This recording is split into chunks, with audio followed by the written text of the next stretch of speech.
Hello বন্ধুরা, কেমন আছো সবাই? আশা করছি সবাই ভালো আছো, আমরাও ভালো আছি। তোমরা তো বিয়ের ব্লগটা দেখলে, এখনও তো বউ ভাতের ব্লগটা তোমাদের সাথে শেয়ার করা হয়নি। তো এটা হচ্ছে বউ ভাতের ব্লগ। তো আমরা দেখতে পাচ্ছ রেডি হয়ে বেরিয়ে গেছি। আর এই যে ছেলে মেয়ে কিন্তু ওর বড় মার হাত ধরে হাঁটছে, মানে ছেলে ওর মার হাত ধরে আর মেয়ে ওর বড় মার হাত ধরে হাঁটছে। আর ওদিকে অশ্মি আর ওর মামা হাঁটছে, আর দাদা কিন্তু আগে চলে গেছে, মানে আমার ভাসুর।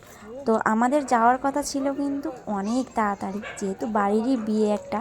তো আমার শাশুড়ি শ্বশুর যখন চলে গেছে আমাদেরকে বলে গেছে যে তোরা কিন্তু তাড়াতাড়ি যাবি, বিয়ের দিন কিন্তু অনেক লেট করেছিলিস, আর আজকের জন্য তোদের দেরি না হয়। তো আমরা সেই হিসেবে যাব তাড়াতাড়ি, সেই ভেবে আমরা গোছগাছ করছিলাম। তো আমাদের তাড়াতাড়ি মানে তো সেই 10টা বাজবে।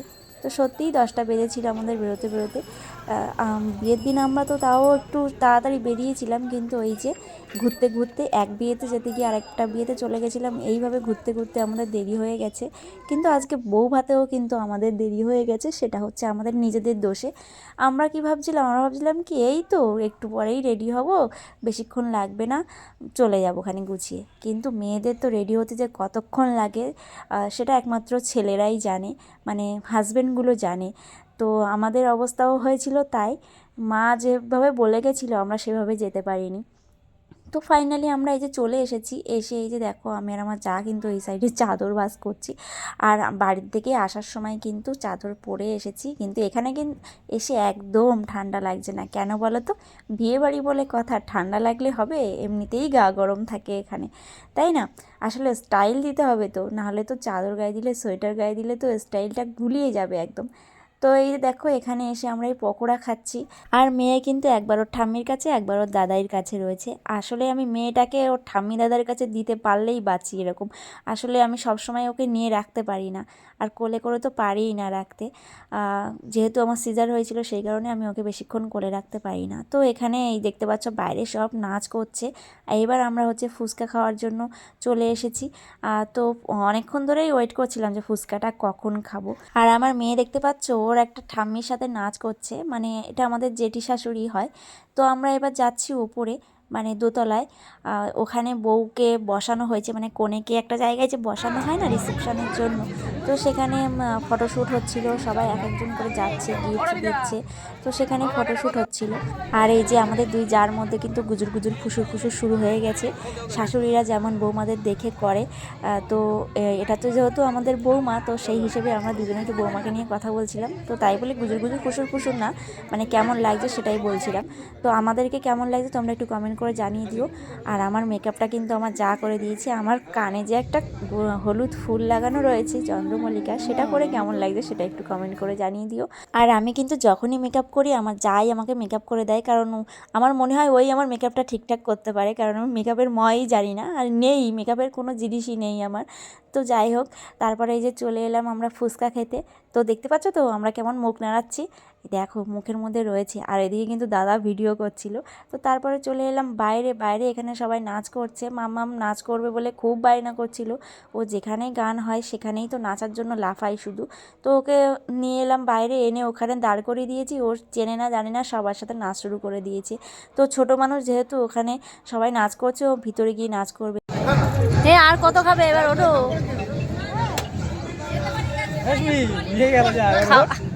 খাওয়া হয়ে গেছে তো।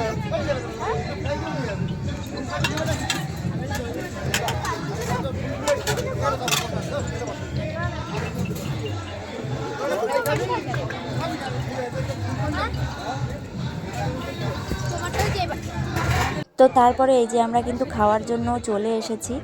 আমরা যেহেতু বসেছিলাম তখনও প্লেটগুলো তোলা হয়নি, আগে যারা খেয়েছে, তো সেই কারণেই মজা করছিলাম। আর আমার যা তো দেখো বগর বগর করেই যাচ্ছে। আমরা সবাই একটাই টেবিলে বসেছি, আর মেয়েকে কিন্তু মা অন্য সাইডে আরেকটা টেবিলে বসে খাওয়াচ্ছে, আর বাবা দাঁড়িয়েছিল। তো মেনুটা তো তোমরা দেখতেই পাচ্ছ, আর কনের ছবি তো দেওয়াই রয়েছে। তো বিরিয়ানি খাচ্ছি, এই যে ফার্স্টে যেগুলো ছিল রাধাবল্লভী ওগুলো খাওয়া হয়ে গেছে, আর বিরিয়ানি খাচ্ছি। আর আমার বর দেখো আমার সাথে শয়তানি করলো আমাকে। আমি ভাবলাম কি আমার মনে হয় গালে তুলে দেবে, কিন্তু আমার গালে তুলে দিতে গিয়ে নিজেই খেয়ে নিয়েছে। তো এই যে সবাই খাচ্ছে, তো খাওয়ার পরে তারপরে কিন্তু আমরা বাড়ি চলে যাব, আমরা বেশিক্ষণ এখানে ওয়েট করব। তো এই যে খাওয়া শেষ, এবার আমাদের ক্যাম্পা না চম্পা বলে সেটা দিয়ে গেছে, আর পাস দিয়ে গেছে। এগুলো খেতে খেতে আমরা বাড়ি যাব। তো ক্যাম্পা চম্পা এগুলো তো খাই না, এগুলো হচ্ছে ছেলে নেবে সব।